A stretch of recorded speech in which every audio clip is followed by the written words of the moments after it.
Thank you very much for joining us. It is the news on the Uganda Catholic Television with me, Sunday Gloria Abwoch. Now, Reverend Father Landus Bwambale, the Vicar General of the Diocese of Kasese, has inaugurated the organizing committee for the 2026 Uganda Martyrs Day celebration at Namugongo Martyrs Shrine, calling for unity and teamwork to ensure a successful event. Representing the Bishop of Kasese, Right Reverend Francis Aquirinus Kibira Kambale, Father Landus encouraged the committee members to actively engage other stakeholders in the planning process. This will be the second time that Kasese Catholic Diocese animates the Uganda Martyrs Day celebrations, the first having taken place in 2005. What was going on this morning was the inauguration of the steering committee for the celebrations of the Uganda Martyrs on the 3rd of June 2026, which celebrations will be animated by the Diocese of Kasese by appointment of the Uganda Episcopal Conference. So the Diocese of Kasese is beginning to prepare. The steering committee is forming or will form subcommittees so that they can together prepare for those celebrations. No man lives as an island. We all live together. So as we live together, we must work together. Now, when it comes to an enormous task like preparing for the celebration of the Uganda Martyrs on 3rd June, I hope everyone has known how big this celebration is. You cannot do it alone. So the bishop could not do it alone. He could not do it with the team of priests that he has around him alone. So he needs the support of everybody, and indeed he will need the hand of everybody. If I may talk briefly about funds, this is a celebration that will require a lot of money. So it will require that everybody makes a contribution. So truly, agateraine ngugati gufa awahindene wakatula erikuha. So we need to work together. The assignment I have is an enormous one, but I understand this is a duty of the church and it is the work of God. So once we trust in the Lord, as we have been told by the Vicar General, we shall succeed. And we have a formidable team. I'm deputized by Mr. Nzukwa Joseph, the head teacher of Kasese Secondary School, and is an experienced man in organizing these events. We know with the team and the rest of the persons in the Diocese of Kasese and the whole of Uganda and in the whole world, we shall succeed. Now that we have been inaugurated, we are now going to sit down, come up with a set of activities that are going to guide the whole celebration. So for now, I may not say that we are going to do ABCD, but now we are going to sit down and come up with a framework of how the whole thing will be. I request you that every time you hear the parish priests of your various parishes coming to you and telling you that again Namugongo is near, again the cathedral construction is ongoing, the parish priests will not be talking to wrong people. You are actually the audience in the various parishes. So let's be prayerful. Let's intercede for this thing through our various saints that all is successful. And I know together we are going to be very successful. What is important is unity. What is important is teamwork. What is important is being hopeful. What is important is being faithful. we are going to succeed to all this. The Forum for Democratic Change Party has officially endorsed Budadiri West MP and Party Secretary General Nathan Nandala Mafabi as the presidential flag bearer for the 2026 general elections. This follows the withdrawal of Patrick Oboya Muriat from the race. In his withdrawal speech, Amuriat described the move as one made in the interest of party unity, strategic focus and financial prudence. Mafabi, in his acceptance, pledged to revive FDC's national agenda and position the party as a strong contender in the upcoming elections. The Party Electoral Commission has officially received the withdrawal letter. And as I've told you, whereas as a result of the withdrawal of other candidates for election, there remains only one candidate, the returning officer shall immediately declare the remaining candidate elected and opposed. Nandala Mafabi represents a person with a big heart. Epitomizes generosity and is a go-getter.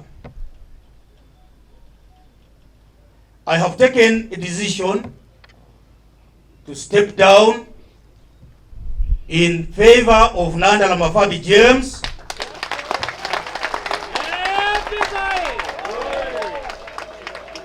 and again, gladly so, not with a heavy heart, and before the cameras of this country and of the world,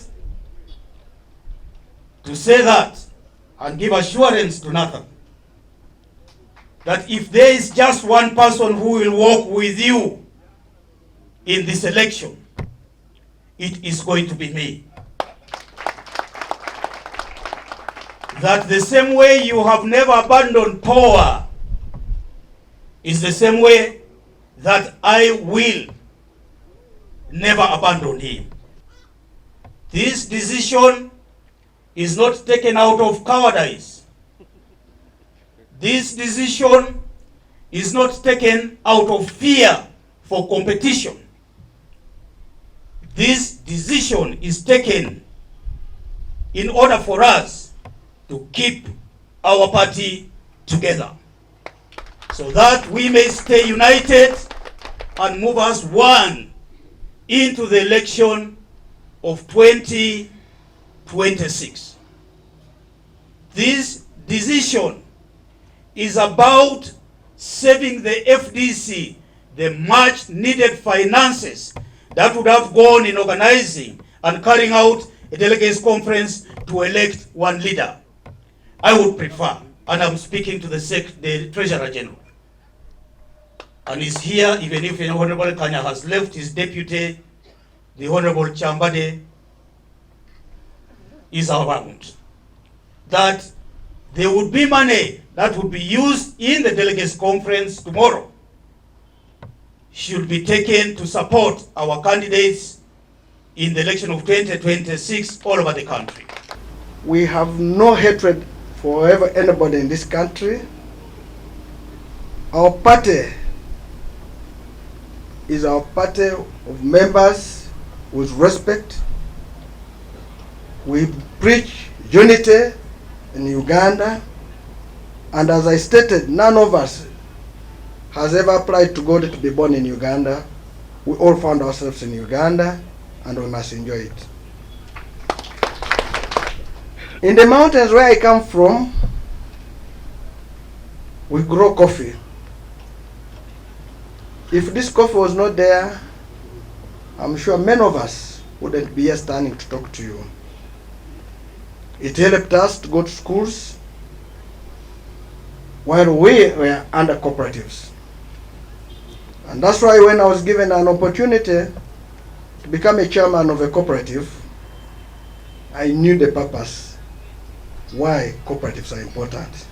So we have built with this cooperative union to date to support our people so that they can fight poverty, so that they can take their children to school, so that they can get medical attention, so that they can do whatever they can for their lives by fighting poverty. This is not enough. Our education system is for well-to-do. If you have no money, you can't manage it. We need an education system which works for all of us.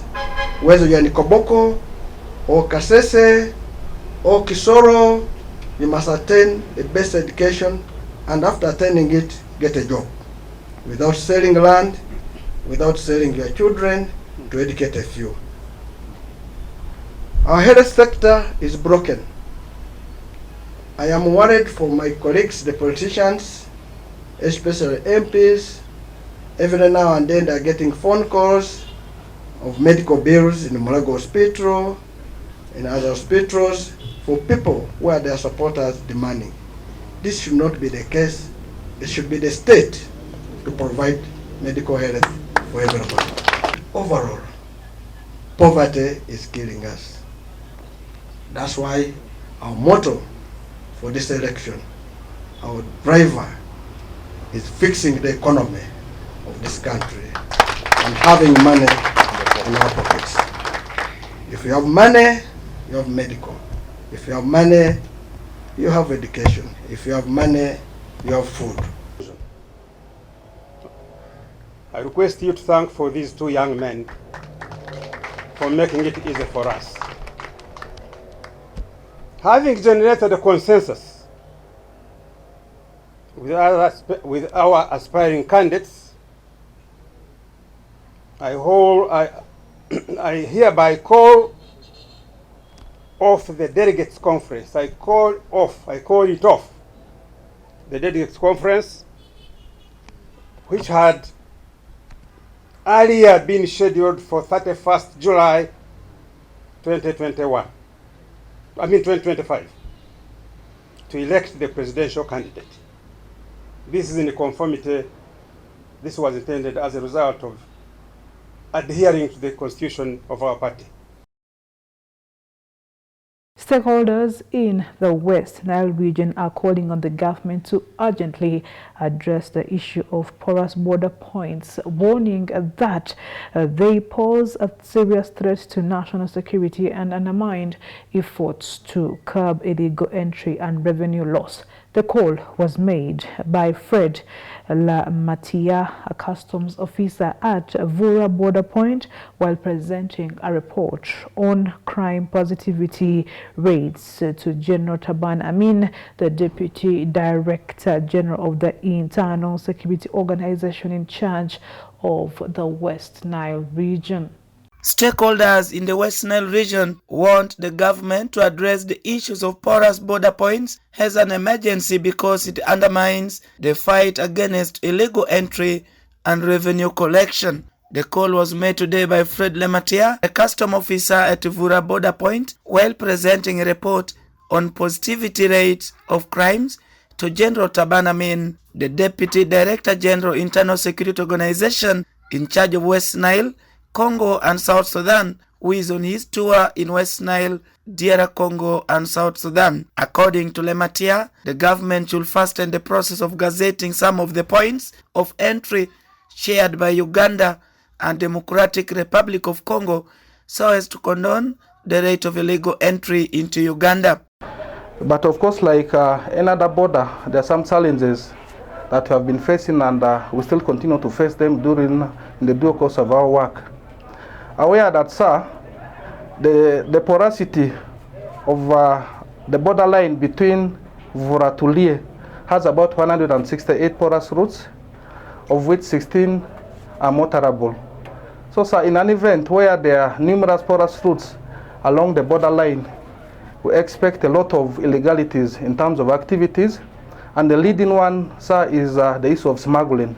George Ndaula, officer attached to Padea border post, says the surveillance team always faces challenges of monitoring the border points due to insecurity in the nearby DR Congo. Ndaula appealed to the government to increase manpower to handle such situations. For the items we normally handle and clear at the border, one of them is explosives going to Kibari. Kibari mines use those explosives, ammonium, there's hydrogen peroxide. And so since we are not the only ones who clear, because we take pictures and send to Kampala for validation. Now sometimes it takes time. So for example, trucks of ammonia, those explosives, like at night, something happens, the whole community becomes what? So we have forwarded it to our management, but we need it seriously. In response, General Tabanamin, the Deputy Director General Internal Security Organization in charge of West Nile, Congo and South Sudan, explains that there is need to engage the government over the uncontrolled movement at the border points. According to General Tabanamin, there is an equal need to empower all local leaders from grassroots so as to collectively work in containing the porous border points. Traveling without documents is not normal. Even today, if I want to go to somewhere, I could take my passport to the embassy, they stamp. I go with the documents. So we have to look for a way to tell our people when they want to go to Congo, they get traveling documents. We need to travel with something called the laissez-passer. Congolese, I think they come with the laissez-passer. It's just like a traveling document. It is used people of immigration now to try to produce something like laissez-passer. We have it, it's called temporary movement permit. Correct. Then we introduce to people, we go to radio, try to sensitize people to know that when we want to go to Congo, laissez-passer. And then we restrict a bit again entrance on this. These Spanish roads, whether we like it or not, they are there. You know, in Congo, their security is a bit different from ours. Congolese, you can see small roads, Spanish roads, but somewhere they have their soldiers. For us, nothing. I think we just need some more manpower. Reason. We need more manpower in the border. This indicates the need for collective efforts to tackle cross-border movement in the country. Thank you for watching UCTV News. It is time now for Today in History.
Thank you very much for watching UCTV News. It has been a pleasure to stay with us. I am Sunday Gloria Abwoch. Have the very best of the night.